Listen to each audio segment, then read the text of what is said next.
So, have you ever wondered how people buy stuff without a big wad of cash in their pocket? Well, today we're going to talk about one of the most popular ways to do that, the credit card. Let's dive right in.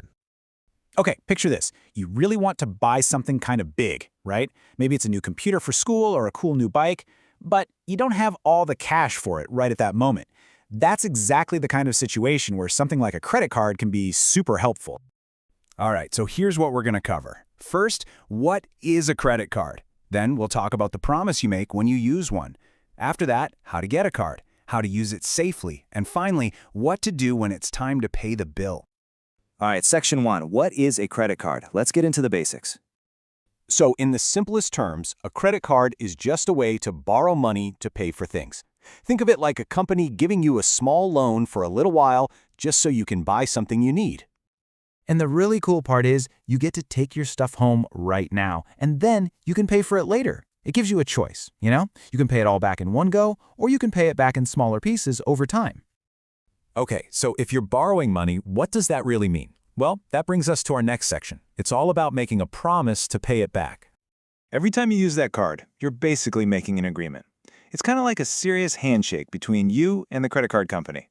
You're giving your word that, yes, you will definitely pay back the money you're borrowing. And you've got to be careful with this part. It's super important to understand that promise, because if you don't pay the money back on time, the company can add extra fees. And those fees can make the thing you bought end up costing way more than you planned. So you're probably wondering, how do I get a card in the first place? Let's talk about the application process. Okay, there are really just a few main things you'll need to do. For starters, you usually have to be at least 18. Then, you'll fill out some forms with your info, like your name and where you live. You also have to show that you have some money coming in. And last, you'll need to prove you're really you. So let's talk about that showing you have money part. Why do they care? Well, the company just wants to make sure you'll be able to pay for the things you buy. It makes sense, right?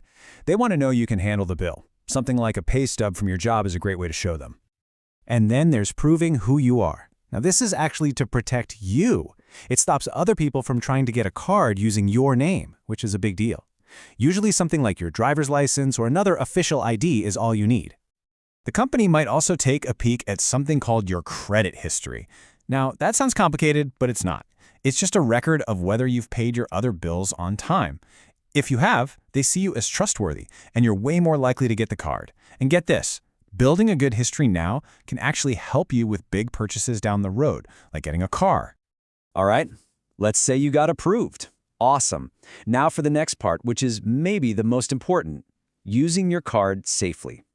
So you'll probably use your card in two main places. When you're at a store, you'll just swipe it or tap it and maybe sign something. And when you're shopping online, you'll just type in the numbers from your card. I want you to think of the numbers on your card like a top secret password. We're talking about that long number on the front, the expiration date, and that little 3-digit code on the back.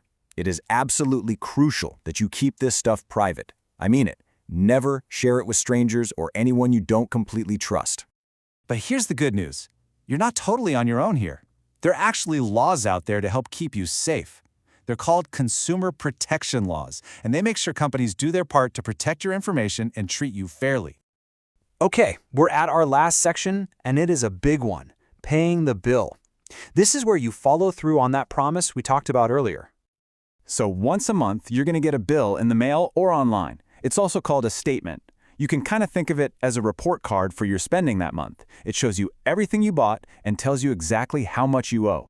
When you get that statement, you'll see two really important things: the total amount you need to pay and a list of every single purchase. And you really need to look at that list carefully. Make sure everything looks right and you recognize all the charges. And here's a pro tip. Paying the whole bill every month is the absolute best way to avoid those extra fees. And there you have it. Those are the basics of using a credit card. Just always remember, it's a tool that lets you borrow money, but you absolutely have to pay it back. When you use it the right way, it can be a huge help. So that leaves just one last question for you to think about.